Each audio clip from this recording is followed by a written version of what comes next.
আজ চিৎকার করে বলছে ভক্ত প্রভু আমি তোমার সঙ্গে যাব। দেখো প্রভু আমাকে পথ ছেড়ে দিচ্ছে না, আমি যাব তোমার সঙ্গে।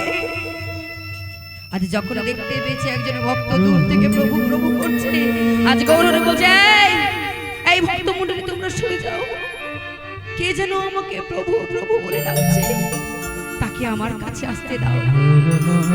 আর যেই না প্রভু ডেকেছে, আজ হা গৌর বলে ছুটতে ছুটতে আজ গৌর হরির চরণে গিয়ে পড়েছে। প্রভু আমি যাব তোমার সঙ্গে, তুমি যাবে?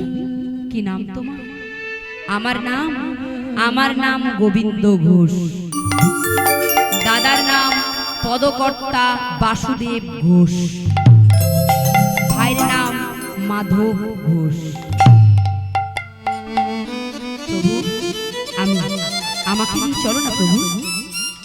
বেশ, গোবিন্দ বড় দয়াময়, গোবিন্দ বড় কৃপাময়, আমি যাব গোবিন্দ দর্শনে, আর স্বয়ং গোবিন্দকেই পাঠিয়েছি আমার সঙ্গে। চলো গোবিন্দ চলো, আর বিলম্ব নয়। এবার আমরা সবাই মিলে বৃন্দাবনের পথে যাব। আপনারা যাবেন গৌরীর সাথে। দেখুন মা, গৌর লীলা হচ্ছে প্রেমের লীলা। এই লীলাতে কিন্তু রস নেই। কৃষ্ণ লীলায় আছে রস, আর গৌর লীলায় হচ্ছে প্রেম।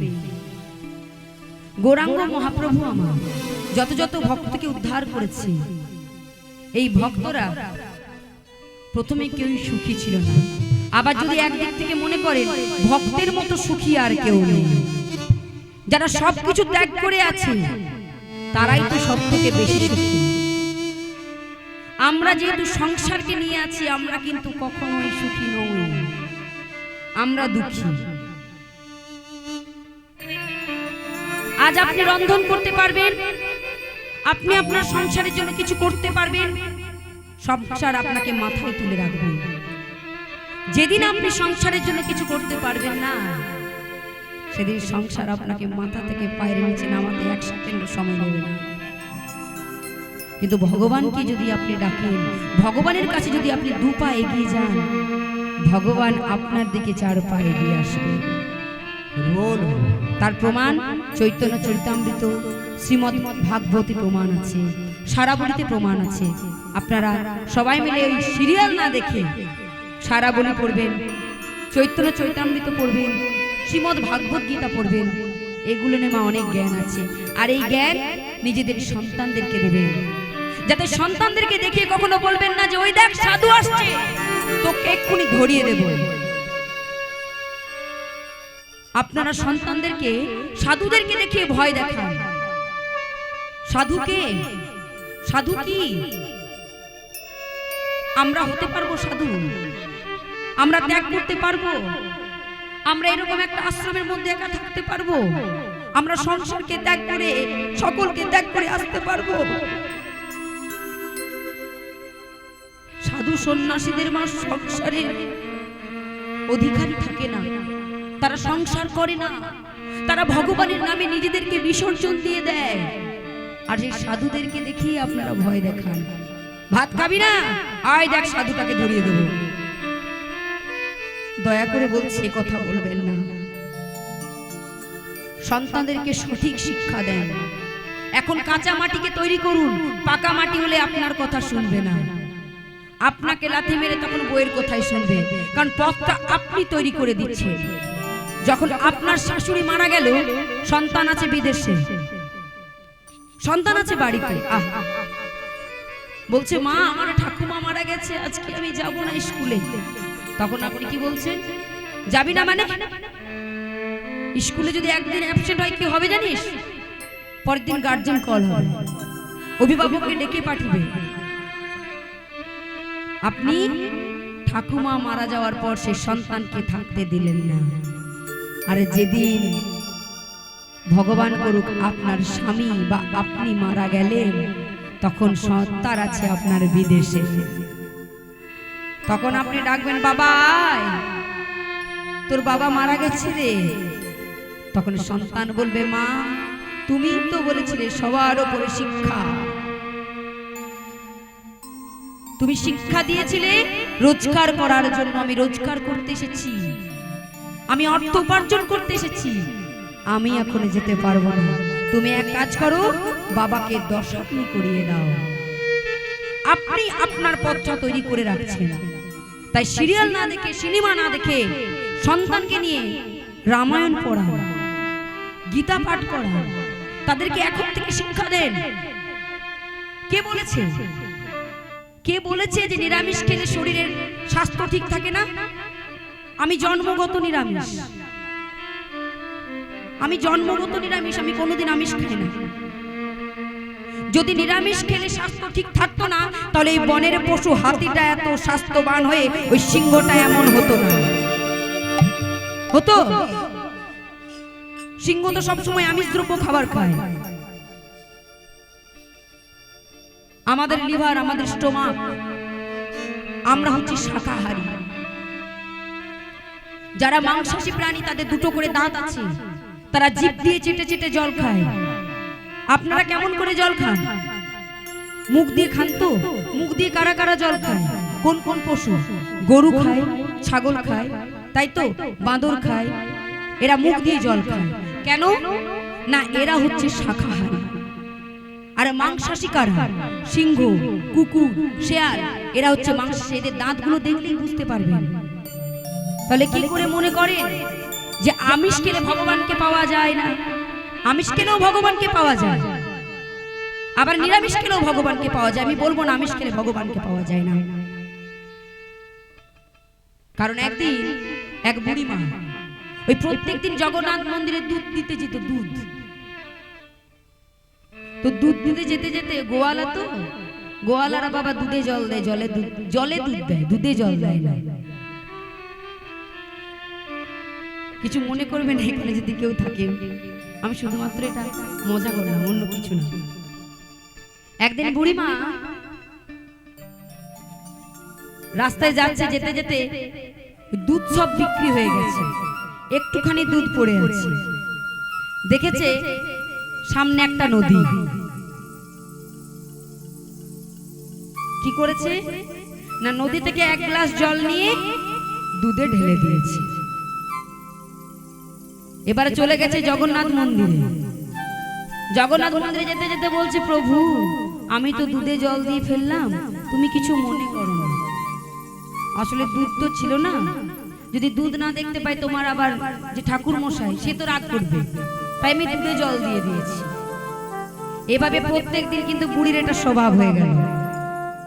এটা কিন্তু সত্য কথা, এটা কিন্তু গল্প বলিনি, এটা জগন্নাথেরই একটা লীলা।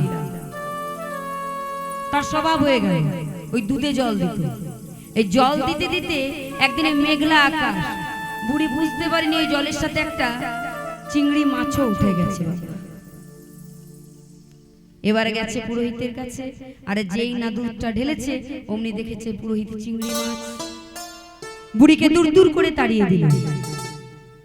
আর বুড়ি বলছে, জগন্নাথ তুমি এ কি করলে? জগন্নাথ আমি তো তোমাকে বলেছিলাম যে আমার খিদে নিবারণের জন্য আমাকে দুধ বিক্রি করতে হয়, আমার গাভীটি এখন ভালোভাবে দুধ দিচ্ছে না, তাই তো আমাকে দুধে জল দিতে হয়, তুমি এমন কেন করলে? সারা রাত বুড়িটি কিছু খায়নি মা, শুধু জগন্নাথকে ডাকছে। আর জগতের নাথ জগন্নাথ আজ কি করেছে না, একটা বৃদ্ধ ব্রাহ্মণের রূপ ধারণ করে বুড়ির দরজার সামনে এসে বলছে, ও বুড়িমা, বুড়িমা। কে? আমি বৃদ্ধ ব্রাহ্মণ, আমার বড় ক্ষুধা পেয়েছি, তুমি আমাকে কিছু খেতে দেবে? ওগো ব্রাহ্মণ, তুমি এমন সময় এলে আমার কাছে কিছুই নেই দেবার মতো, তবে আমি জগন্নাথ মন্দিরে গেছিলাম, ওই দুধ নিয়ে চিংড়ি মাছ পড়ে গেছিল বলে দুধটা আমার নেয়নি, সেই দুধটাই রাখা আছে, সেটা তুমি খাবে? বলছে, তুমি এক কাজ করো, সেই দুধটাকে ছেঁকে একটা তুলসী পত্র দিয়ে সেই দুধটা তুমি আমায় দাও। আজ ভগবানের দুধটা সেবন করলেন, সেবন করার পর, পান করার পর ভগবান বলছে, বুড়িমা এত রাত্রি হয়ে গেছে, আমাকে একটু শোবার বন্দোবস্ত করে দিতে পারবে? দেখো ব্রাহ্মণ, আমি তো অতি গরিব, আমার বাড়িতে কাঁথা বিছানা নেই, একটা ছেঁড়া কাঁথা আছে, তুমি সেটাতে শোবে? বলছে বেশ বুড়িমা, আমি সেটাতেই শোবো। জগন্নাথ আমার ব্রাহ্মণ বেশে সারা রাত সেই ছেঁড়া কাঁথার উপর শুয়ে আছে। সকালবেলা কি করেছে? ছেঁড়া কাঁথাটি নিয়ে জগন্নাথ পালিয়ে গেছে। বুড়ি এবার গাল দিচ্ছে, বাবা গাল দিতে শুরু করেছে। রাত্রিবেলা খেতে দিলাম, শুতে দিলাম, আর আমার একটা সম্বল ছেঁড়া কাঁথা সেটাও নিয়ে পালালো। বুড়ি কিন্তু তখনও দেখেনি তার গায়ের যে চাদরটি আছে সেটা সোনা মানিক কাঞ্চনে ভরা। যখন দেখতে পেয়েছে যে সোনা দিয়ে মোড়ানো একটা গায়ের চাদর, ভয় হয়ে গেছে। আমি তো একজন গোয়ালা, আমি কি করে এত দামি চাদর পেলাম? আজ রাজার কাছে ভয়ে ভয়ে চাদরটিকে গুটিয়ে এরকম ভাবে নিয়ে যাচ্ছে। রাজা মশাইকে বলছে, রাজা মশাই একটা কথা বলবো, আপনি শাস্তি দেবেন না তো? বলছে না। বলো কি বলবে? রাজা মশাই, আমি সকালবেলা দেখি যে সোনা দিয়ে মোড়ানো চাদরটি আমার গায়ে, তাই লুকিয়ে লুকিয়ে আপনার কাছে নিয়ে এসেছি। এটা তো আপনার রাজ্য, আপনি মনে করতে পারেন আমি চুরি করেছি। আজ রাজা মশাই বলছে, তোমার বাড়িতে কি কেউ গেছে? বলছে হ্যাঁ রাজা মশাই, একজন ব্রাহ্মণ এসেছিল, বড্ড পাজি, আমার ছেঁড়া কাঁথাটা নিয়ে পালিয়ে গেছে। আজ রাজা মশাই মন্ত্রীকে বললেন, মন্ত্রী তুমি জগন্নাথ মন্দিরে গিয়ে পুরোহিতকে জিজ্ঞাসা করে এসো, গতকাল আমি যে জগন্নাথকে সোনা দিয়ে মোড়ানো চাদরটা দিয়েছিলাম সেটা আছে কি না নেই। আজ পুরোহিতের কাছে গিয়ে পুরোহিত বলছে, চাদরটা তো আমি পরিয়েছিলাম, কিন্তু এখন দেখছি জগন্নাথের কাছে ওই সোনা দিয়ে মোড়ানো চাদরটি নেই, আছে একটা ছেঁড়া কাঁথা। তাহলে আপনি যদি অধর্ম করেন, অধর্ম করতে করতে আপনি যদি তুলসী মালা ধারণ করেন, আপনি যদি ভগবানকে ডাকেন, ভগবানই আপনাকে ছাড়িয়ে দেবে। আপনি কেন ছাড়বেন? আমার কথা মতো 1 মাস তুলসীর মালা পরে থাকুন, তার প্রমাণ আপনারা হাতে নাতে পেয়ে যাবেন। আপনাদেরকে ছাড়তে হয় না, ওই তুলসী মালাটাই আপনাদেরকে ছাড়িয়ে দেবে।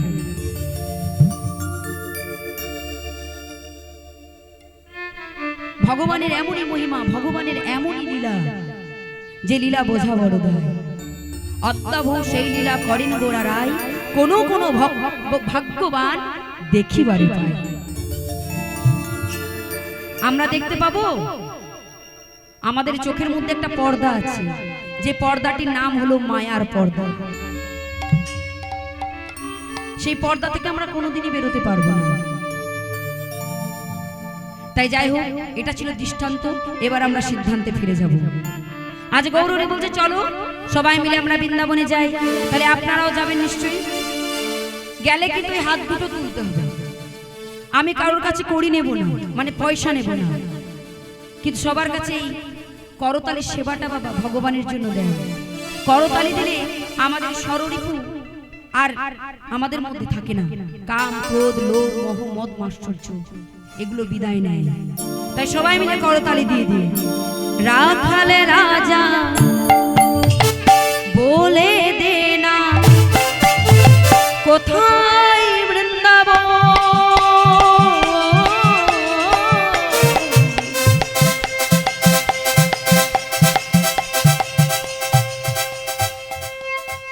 হাতগুলো উপরে, দেখতে পাচ্ছি না, তোকে চশমা লাগাতে হবে মনে হয়।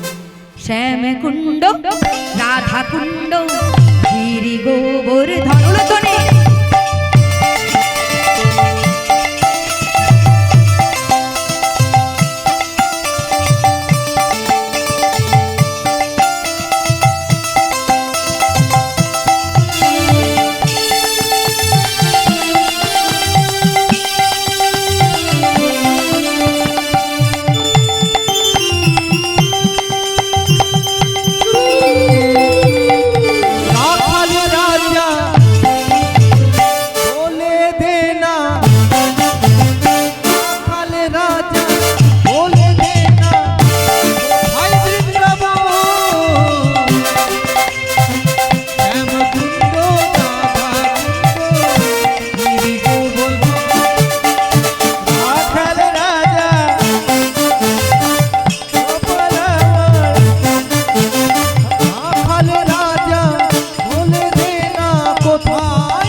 যেতে যেতে আজ গৌরহরির আমার জল পিপাসা পেয়ে গেছে।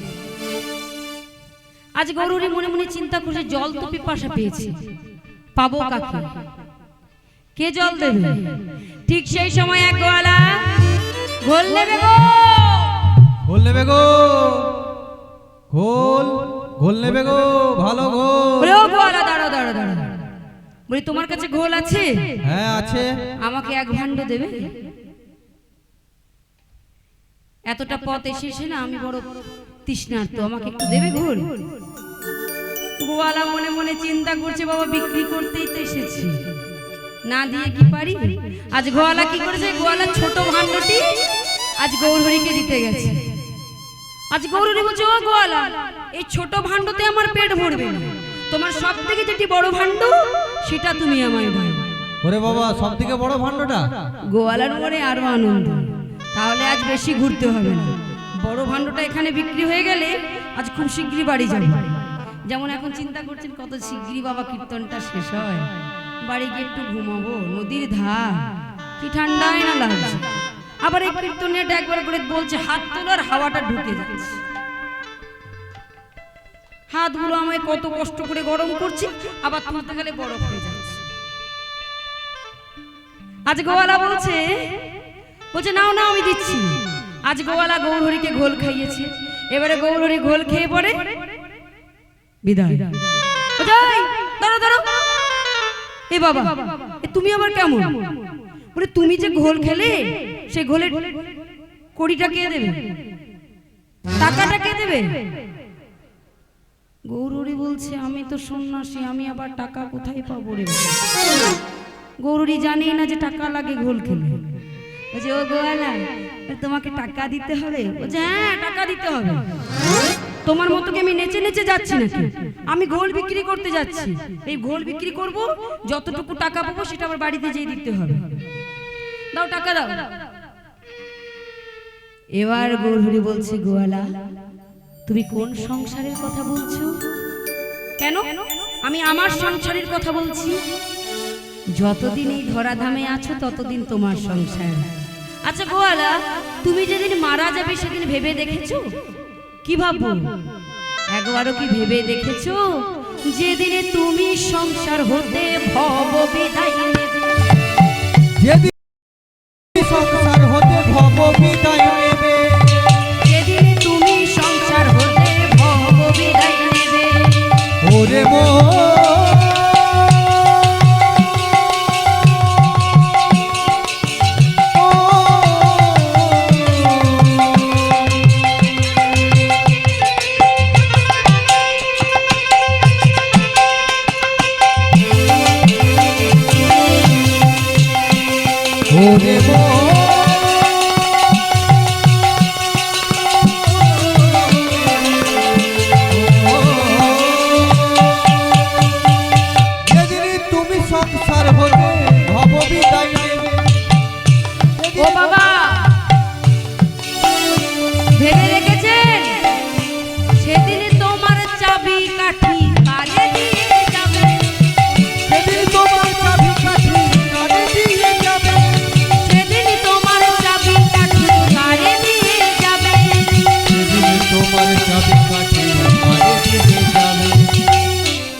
এই তো ছেলে, এই তো মেয়ে, এই তো শখের বউ, এই তো ছেলে, এই তো মেয়ে, এই তো শখের বউ, এই তো ছেলে, এই তো মেয়ে, এই তো শখের বউ, এই তো ছেলে, এই তো মেয়ে, এই তো শখের বউ।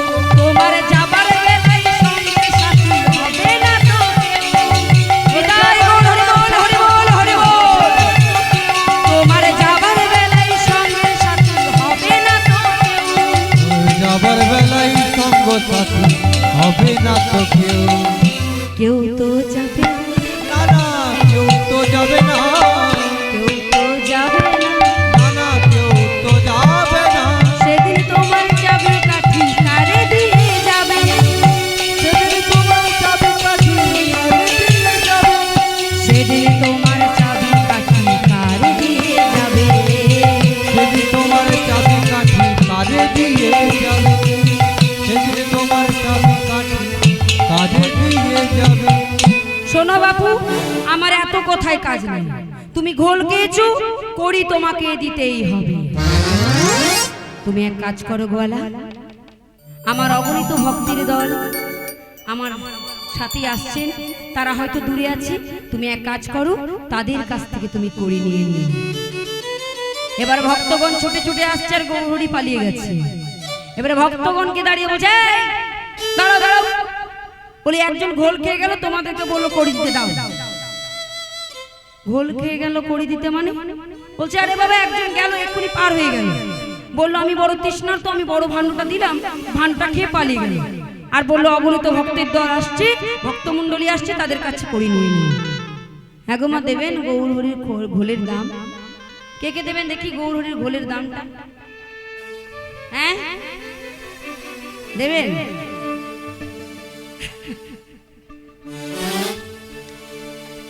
তাই বলছে যে তোমার কাছে ঘোল খেয়ে গেল, সে দেখতে কেমন গো? বলছে কেমন দেখতে জানো? নবীন যৌবন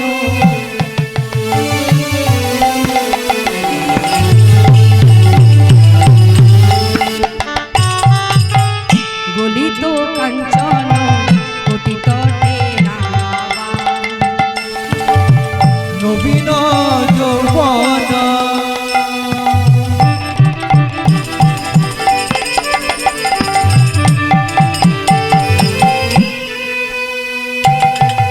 গলিত কাঞ্চন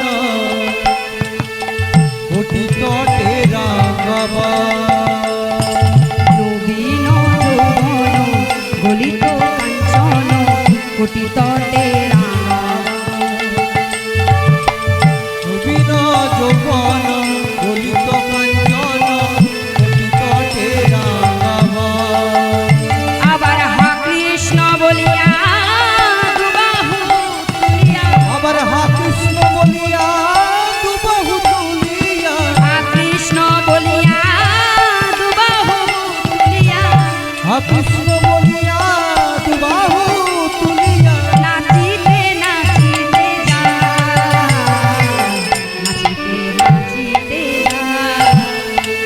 সে হা কৃষ্ণ বলিয়া দুবাহু তুলিয়া, হা কৃষ্ণ বলিয়া দুবাহু তুলিয়া, নাচিতে নাচিতে যায়, সে নাচিতে নাচিতে যায়।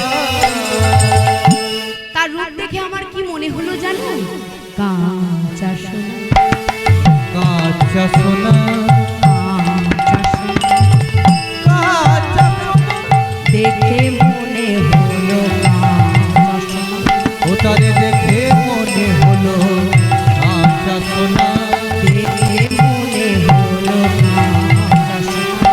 তারে দেখে মনে হলো কাঁচা সোনা। ও গোয়া মনি তার রূপের শোভা দেখে মনে হলো কাঁচা সোনা।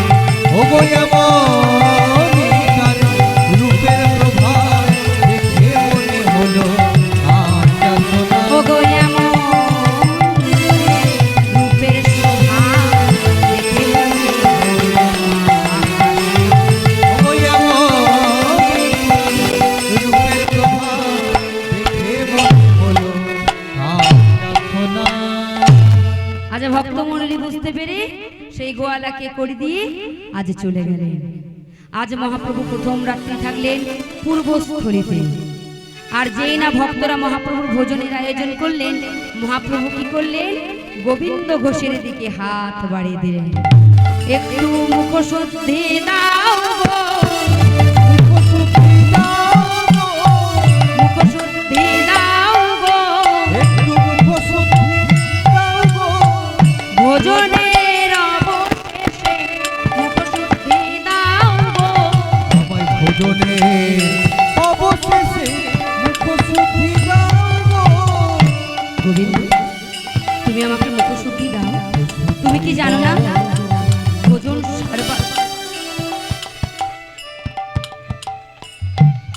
ভোজন করার পর আমি মুখশুদ্ধি নিই? আজ গোবিন্দ মনে মনে চিন্তা করছে, প্রভু আমার কাছে এমন সময় মুখশুদ্ধি চাইবে, আমি তাকে দেবো কেমন করে? তাই প্রভুকে নিরাশ না করে বলছে, প্রভু তুমি একটু অপেক্ষা করো, আমি আমি এক্ষুনি আসছি। তাই দাঁড়িয়ে দাঁড়িয়ে গিয়ে এক মায়ের কাছে মা একটা হরিতকি ভিক্ষে করে নিয়ে এলো। এবারে নিয়ে আসার সময় আজ গোবিন্দ ঘোষ মনে মনে চিন্তা করছে, এটা তো আমি আজ দিয়ে দেব, কাল যদি প্রভু আবার চেয়ে বসে তখন আমি কি দেব? তাই গোবিন্দ ঘোষ করলেন কি, হরিতকিটাকে দু খণ্ড করে এক টুকরো রাখলেন কটু দেশে, আর এক টুকরো মহাপ্রভুকে দিলেন। যিনি অন্তর্যামী গৌরহরি, সে কি কিছু জানে না? তিনিই তো ভক্ত দ্বারা লীলা করা, তিনি তো ভক্তের সঙ্গে খেলা করেন। তাই কি বলছে মা, অন্তরে জানিলা হরি, অন্তরে জানিলা হরি, অন্তরে জানিলা হরি, অন্তরে জানিলা হরি, হরির সাথে নয় চাতুরি, অন্তরে জানিলা হরি, হরির সাথে নয় চাতুরি, অন্তরে জানিলা হরি, হরির সাথে নয় চাতুরি, অন্তরে জানিলা হরি। হরির সাথে নয় চাতুরি, অন্তরে জানিলা হরি। বিশ্রাম করার পর পরদিন মহাপ্রভু চলে এলেন অগ্রদ্বীপের মাটিতে। আর অগ্রদ্বীপে যেই না এসেছে, আজ নিত্যানন্দ জানতে পেরে আজ সচিমাতাকে বলছে, মা ও মা, নিমাই এসেছে, তুমি দেখতে যাবে না? কি বলছিস নিতাই? আমার নিমাই এসেছে, আমার নিমাই এসেছে, আর আমাকে জিজ্ঞাসা করছিস আমি দেখতে যাবো কিনা? সন্তান হারানো মা অনেক ব্যথা, যারা হারায় সেই বোঝে। এই কারণের জন্য সচিমাতা বৈষ্ণব অপরাধ করে ফেলেছিলেন। নিজের সন্তানের জন্য সচিমায়ের বৈষ্ণব অপরাধ হয়েছিল। সেই বৈষ্ণব অপরাধ কি না, বিশ্বরূপ যখন অদ্বৈত আচার্যের কথা মতো সন্ন্যাস ধর্ম গ্রহণ করে চলে যায় 12 বছর বয়সে, তারপর থেকে সচিমাতা চিন্তা করতেন যে আমার গৌর যদি, আমার নিমাই যদি ওই অদ্বৈতের কথা শুনে সন্ন্যাস ধর্ম গ্রহণ করে চলে যায়, তাই গৌরহরিকে মানা করতেন অদ্বৈত আচার্যের সঙ্গে কথা বলতে। এই কারণে সচিমায়ের বৈষ্ণব অপরাধ হয়েছিল, যে অপরাধে স্বয়ং মহাপ্রভু তাকে ক্ষমা করেননি। ক্ষমা করেছিলেন পরম বৈষ্ণব অদ্বৈত আচার্য, যিনি বৈষ্ণব হবেন, যিনি কৃষ্ণ ভক্ত হবেন, তার মধ্যে কোনো রাগ থাকবে না। তৃণাদপি শুনিছে না তরু রূপি সৈষ্ণ না অমানীনা মানদে না তনিয়া সদা হরি।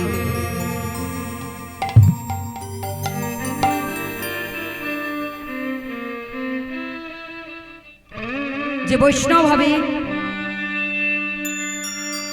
তাকে ঘাসের মতো নরম হতে হবে, ঘাসের মতো ছোট হতে হবে। যে যতই অপমান করুন তাকে কিছু বলা যাবে না, প্রোটেক্ট করা যাবে না। তরুর যে গাছ আমাদেরকে ছায়া দেয়, যে গাছ আমাদেরকে ফল দেয়, যে গাছ আমাদেরকে ফুল দেয়, সেই গাছকেই আমরা আমাদের প্রয়োজনে কেটেও ফেলি, তবুও সে কোনো কথা বলে না।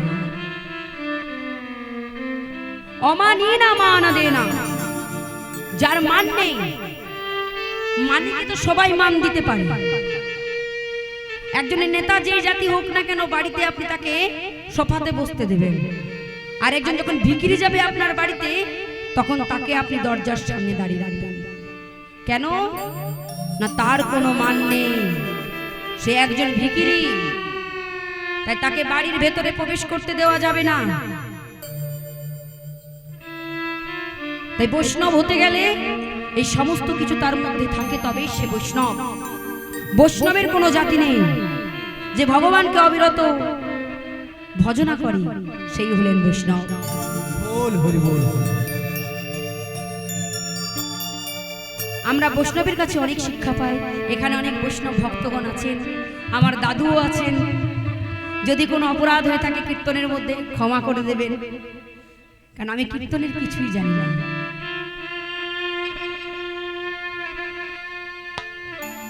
যেই না সচিমা বলেছে নিমা এসেছে দেখতে যাবো, বলছে দাঁড়া দাঁড়া, বৌমাকে আগে ডেকে নিয়ে আসি। আজ নিত্যানন্দ সচিমায়ের হাত দুটি ধরে বলছে, মা তুমি কি জানো না নিমাই কি বলেছিল? সন্ন্যাস ধর্ম গ্রহণ করার পর 12 বৎসর কোনো রমণীর মুখ দর্শন করতে নাই, একমাত্র মায়ের মুখ ছাড়া। তাই গেলে তোমাকে একাই যেতে হবে।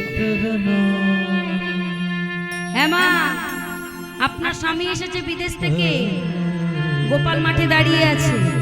আর যদি বলে মাকে পাঠাও, ওরে বাবা রে, শাশুড়ি তো 4 দিন ভাত গেল, তাই না? হ্যাঁ হ্যাঁ, আমাকে বললো না, আবার আমার শাশুড়িকে ডেকে পাঠিয়ে দেখাচ্ছি মজা, ফোনটা করুক না তারপর দেখছি কেমন বৌমা। দেখুন আজ বিষ্ণুপ্রিয়া বলছে, মা আপনার ছেলে আপনাকে ডেকে পাঠিয়েছে, আপনি যান, আপনি গিয়ে আপনার ছেলেকে দেখে আসুন, আপনার মুখে তার কথা শুনে আমার আনন্দ হবে। মাগো, যে মানুষটাকে দেখবার জন্য কোটি কোটি মানুষ তার কাছে যায়, যে মানুষটাকে পাবার আশায় কোটি কোটি মানুষ তার চরণে গিয়ে পড়ে, মা সেই মানুষটি আর কারো নয়, সেই মানুষটি শুধুই আমার। তাই ভাবে গৌরহরিকে বিষ্ণুপ্রিয়া প্রত্যেক দিন ভোগ নিবেদন করতেন।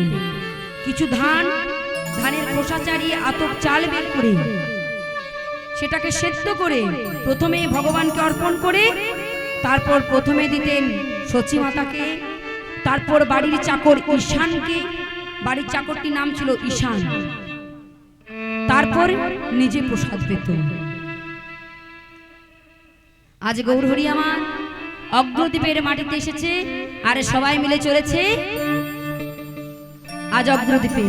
কেমন ভাবে আমাদের গৌর এলো রে, ওই না সোনার নদিয়া, উলুধ্বনি শঙ্খ ধ্বনির শব্দ শোনা যায়, আমাদের গৌর এলো রে, আমাদের গৌর এলো রে, সোনার নদিয়া, আমাদের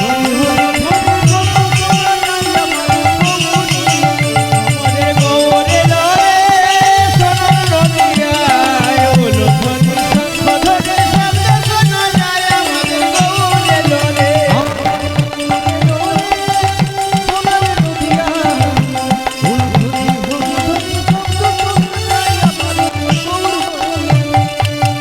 এবার গৌরী যখন এসেছে, আজ নিত্যানন্দ এসেছে, তাই কি বলছে?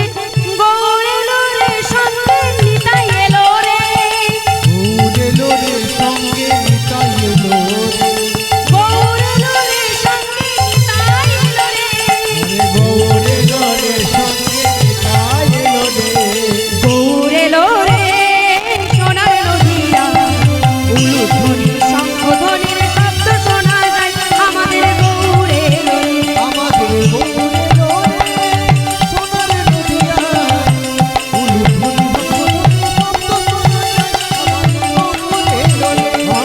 গৌর এলো রে, সোনার নদিয়া, উলুধ্বনি শঙ্খ ধ্বনি শব্দ শোনা যায়, আমাদের গৌর এলো রে, আর যেই না গৌরী এসেছে, আজ সকল ভক্তগণ হেরে হেরে কে বলছে, কে কে তোরা নাম নিবি রে, ছুটে ছুটে আয়, একে তোরা নাম নিবি ছুটে ছুটে আয়, কে কে তোরা নাম নিবি রে, ছুটে ছুটে আয়, একে তোরা নাম নিবি ছুটে ছুটে আয়, গৌর এলো রে, সোনার নদিয়া, উলুধ্বনি হরি হরি শব্দ শোনা যায়, আমাদের গৌর এলো রে, আমাদের গৌর এলো রে, সোনার নদিয়া,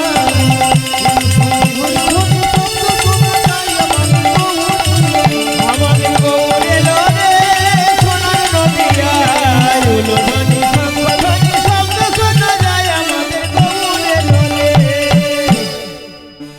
আর গৌর যেই না এসেছে, আজ অগ্রদ্বীপের ভক্তরা গৌরহরির মধ্যাহ্ন ভোজনের আয়োজন করেছে। কেমন ভাবে? ভজ ভকত বৎসল শ্রী গৌরহরি, ভজ ভকত বৎসল শ্রী গৌর হরি, ভজ ভকত বৎসল শ্রী গৌরহরি, ভজ ভকত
আজ গৌরহরি আমার মধ্যাহ্ন ভোজন করে আবার গোবিন্দ ঘোষের দিকে হাত বাড়িয়ে দিলেন। একটু মুখশুদ্ধি দাও গো, মুখশুদ্ধি দাও গো, ভোজনের অবশেষে মুখশুদ্ধি দাও গো,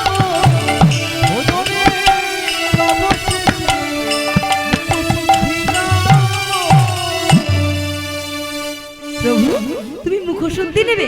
দাঁড়াও, এই নাও।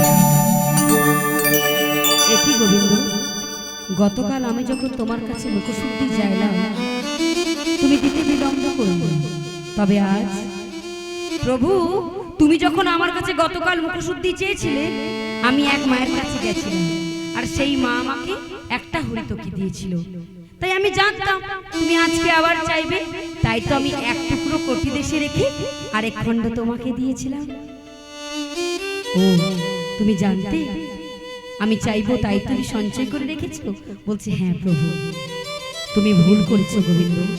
তুমি কি জানো না গোবিন্দ, সন্ন্যাসীর নাই সঞ্চয়ের অধিকার, সঞ্চয়ের অধিকার, সন্ন্যাসীর নাই সঞ্চয়ের অধিকার, সঞ্চয়ের অধিকার, সন্ন্যাসীর নাই সঞ্চয়ের অধিকার, সঞ্চয়ের অধিকার।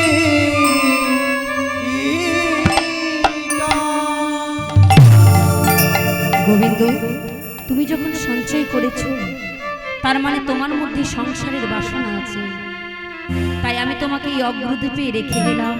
তুমি সংসার করো, বিবাহ করো, তুমি সুখী হও। আজ থেকে তোমার পথ আমার পথ আলাদা। আজ থেকে আমি আমার ভক্ত হতে তোমাকে ত্যাগ করলাম, ত্যাগ করলাম, ত্যাগ করলাম।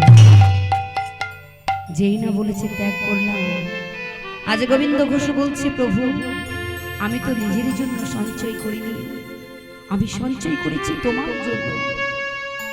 গোবিন্দ তুমি আমার জন্য করলেও তুমি ভুল করেছো, তোমাকে আমি আর আমার সঙ্গে নিয়ে যেতে পারবো না। তাই গৌরহরি যখন চলে যাচ্ছে আজ গোবিন্দ ঘোষ বলছে প্রভু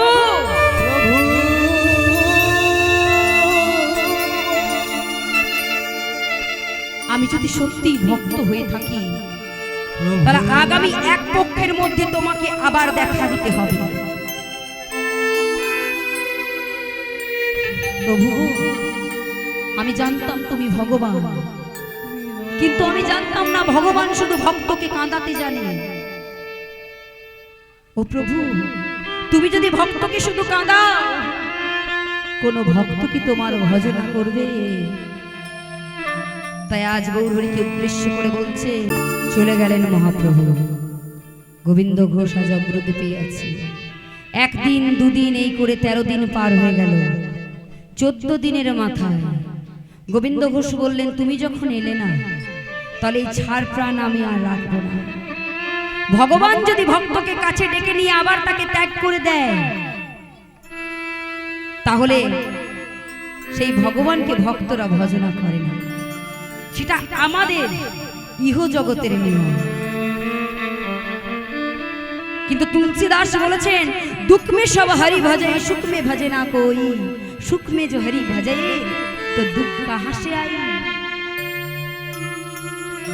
তুমি যদি সুখের সময় হরিকে ভজনা করো তোমার দুঃখ আসবে না, আর তুমি দুঃখের সময় ভগবানকে ভজনা করছো সুখ আসার জন্য। সুখ কি আসবে মা? সুখ কখনোই আসবে না। তাই গোবিন্দ ঘোষ করেছে কি আজ নিজের প্রাণ বিসর্জনে দেবার তরে চলে গেলেন গঙ্গার তীরে। আর যেই না গঙ্গার জলে ঝাঁপ দিয়েছে অমনি মহাপ্রভু রামকেলির ঘাট থেকে একটা কোষ্ঠী পাথর ভাসিয়ে দিয়ে বললেন যাও তুমি গোবিন্দ ঘোষকে গিয়ে রক্ষা করো। আজ কালো পাথরটি ভাসতে ভাসতে চলে এলেন অগ্রদ্বীপে। আর যেই না গোবিন্দ ঘোষ আত্মহত্যা করতে যাবে অমনি কালো পাথরটি গোবিন্দ ঘোষকে ঠেলে তীরে তুলে দিল। যতবার আত্মহত্যা করতে যায় ততবার এই কালো পাথরটি তীরে তুলে দেয়। এইভাবে একবার দুবার তিনবার যখন গোবিন্দ ঘোষের মৃত্যু হলো না, আজ গোবিন্দ ঘোষ মনে মনে চিন্তা করলেন এই কালো পাথরটিকে আজ আমি মাথায় করে নিয়ে যাব। যখন এই কালো পাথরটি আমাকে মরতে দিল না, তার মানে এটা কিসের সংকেত?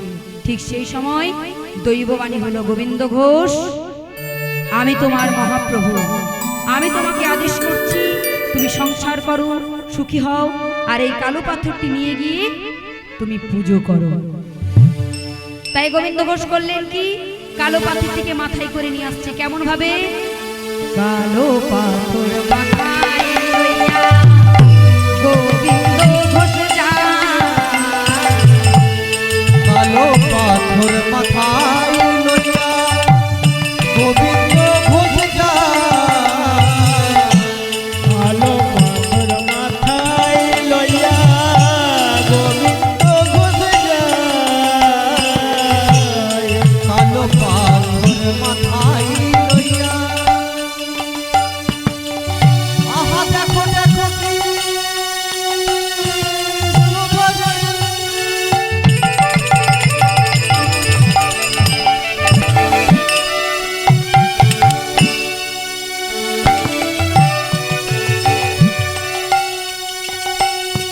আজ আমার গৌর হরির কৃপা,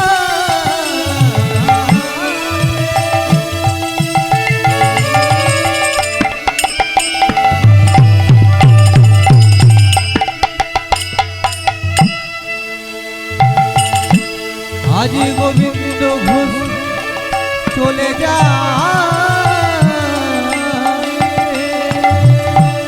চলে যায়, চলে যায়, কালো পাথর মাথায়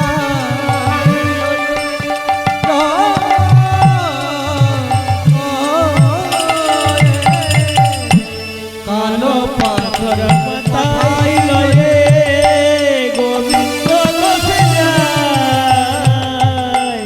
মুখে গৌর গৌর বলে গৌর গুণগান, মুখে গৌর গৌর গৌর বলে গৌর গুণগান, মুখে গৌর গৌর বলে গৌর গৌর গুণগান।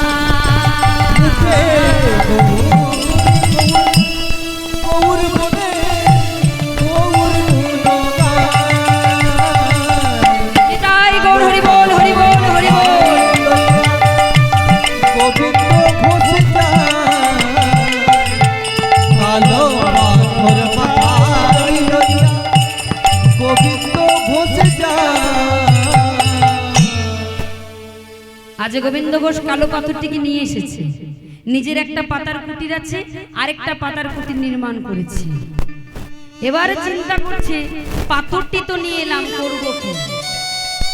ঠিক সেই সময় ভগবান আদেশ দিলেন বিশ্বকর্মাকে।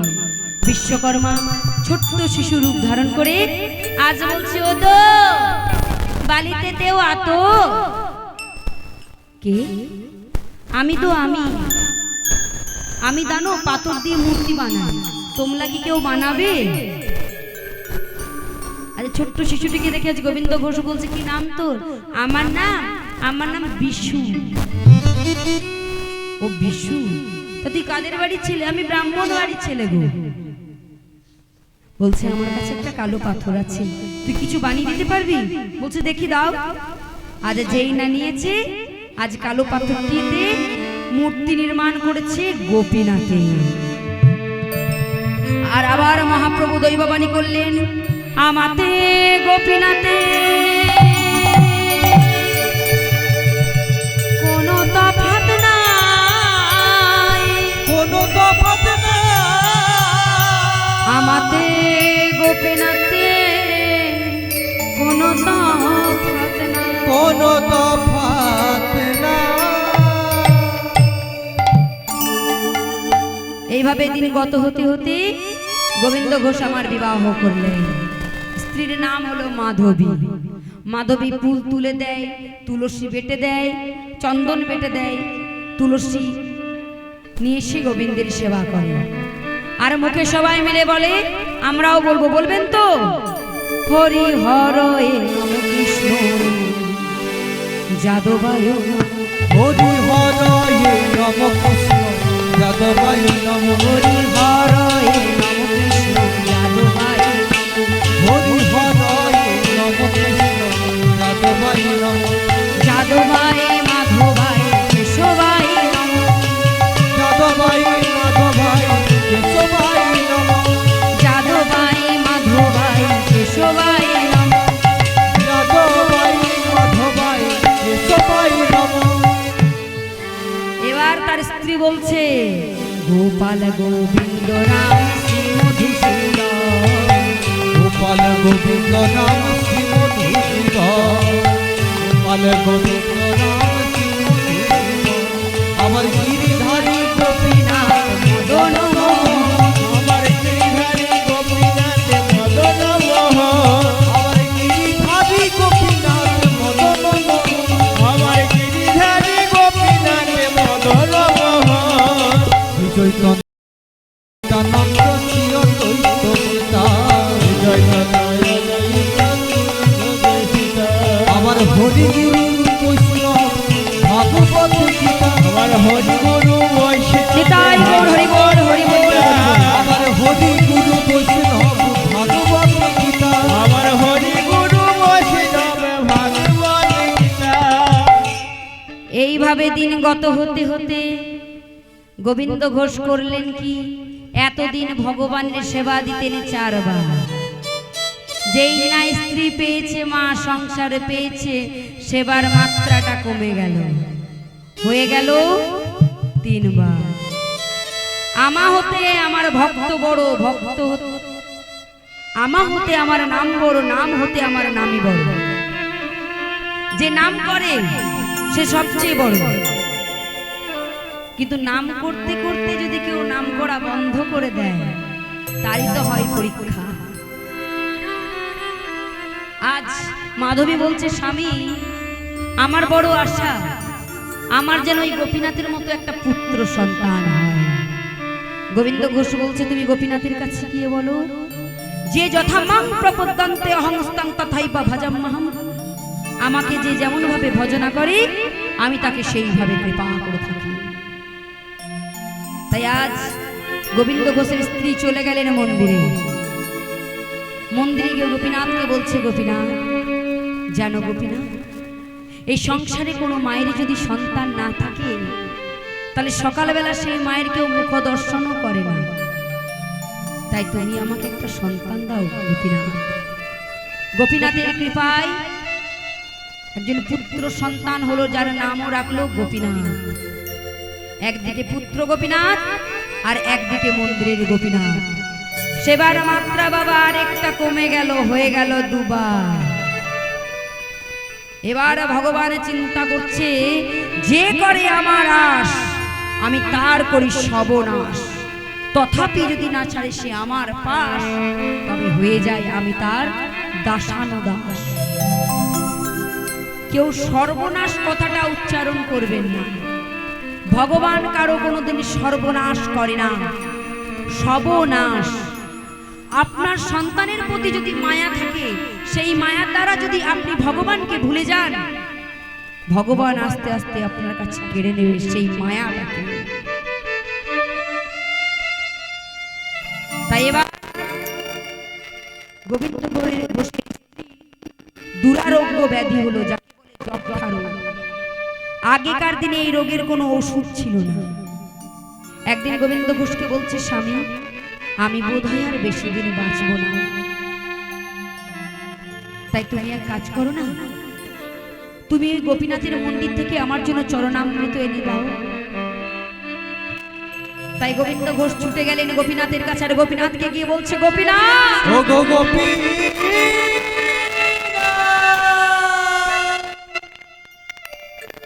আমি তোমার কাছে সংসার চাই না গোপীনাথ। ও গো গোপী, আমি তো তোমার কাছে কিছু চাইনি। আমার পুত্র গোপীনাথ এখন অনেক ছোট, তার বয়স মাত্র 4.5 বছর। এই সময় তুমি তার মাকে কেড়ে নিও না গোপীনাথ। তার মা যদি এই পৃথিবী ছেড়ে চলে যায়, তাহলে আমি যে আমার সন্তানকে মানুষ করতে পারবো না। আজ মন্দিরের চরণামৃত নিয়ে এসে যেই না মাধবী এসে বলছে, মাধবী নাও, মাধবী নাও, তুমি চরণামৃত পান করো। মাধবী আর কোনো কথা এ বলছে না। কি হলো মাধবী, তুমি কথা বলছো না কেন? মাধবী, এই মাধবী, মাধবী। পাড়া প্রতিবেশীরা ছুটে এসে বলছে মাধবী আর বেঁচে নেই। তাই মাধবীর দেহটাকে সৎকার করে দিয়ে আসার পর আজ গোবিন্দ ঘোষ নিজের পুত্রর সেবা করতে করতে ওই দুবার থেকে হয়ে গেল একবার। মন্দিরের গোপীনাথের সেবা সে আর দিতে পারে না। পুত্র গোপীনাথকে লালন পালন করা, তাকে খাইয়ে দেওয়া, তাকে স্নান করে দেওয়া করবে কে? একদিন পুত্র গোপীনাথ চলে গেল খেলতে। খেলা খেলতে খেলতে আজ যখন বিকেল বেলা দেখলো সবার মা এসে সবার সন্তানকে কোলে নিয়ে যাচ্ছে, তখন পুত্র গোপীনাথ এসে পিতাকে বলছে, পিতা জানো পিতা, আমি দেখলাম আমার সমস্ত বন্ধুদের মা তাদেরকে কোলে করে নিয়ে গেল, কিন্তু পিতা আমার মা এলো না কেন? আমার মা কোথায় পিতা? পিতা গো, তুমি জানো না মা হারা সন্তান থাকবে কেমন করে? বলো না পিতা, আমার মা কোথায়?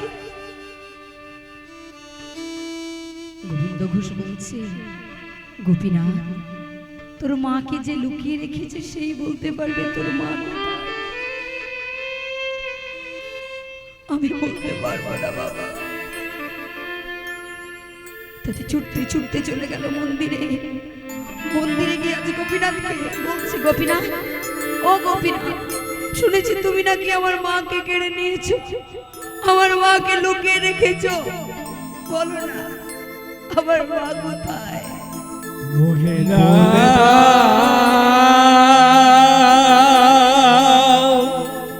হে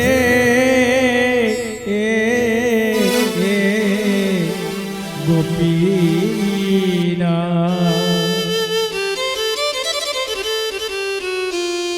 বলো বলো কোথায় আমার মা? ডাকি আমি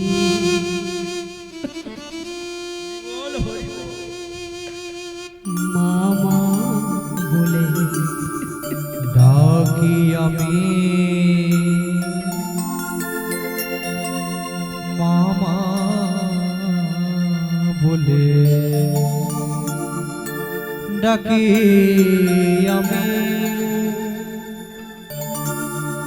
মামা বলে। মা যে আমার নেই না কোলে, ডাকি আমি মামা বলে। মা যে আমার নেই না কোলে, ও বলে দাও হে হে হে গোপীনাথ,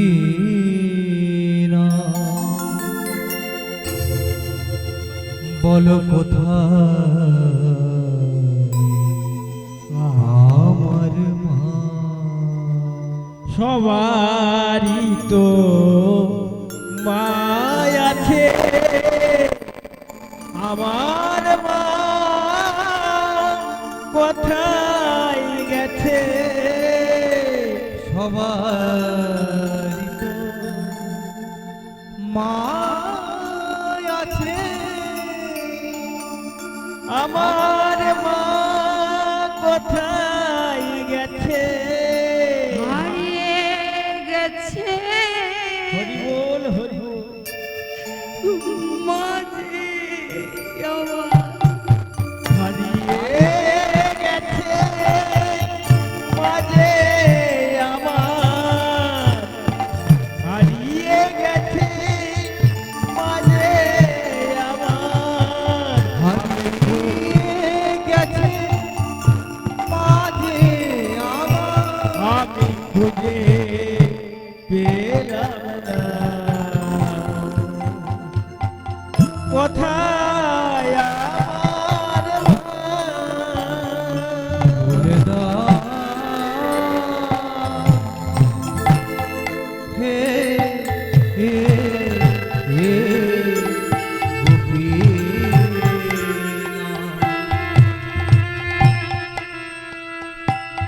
বলো কোথায় আমার মা? আজ কাঁদছে আর মন্দিরে নিজের মাথাটাকে ঢুকে ঢুকে রুদি জড়ছে মাথা থেকে। আজ মা মা বলে কাঁদতে কাঁদতে অচৈতন্য হয়ে গেল পুত্র গোপীনাথ।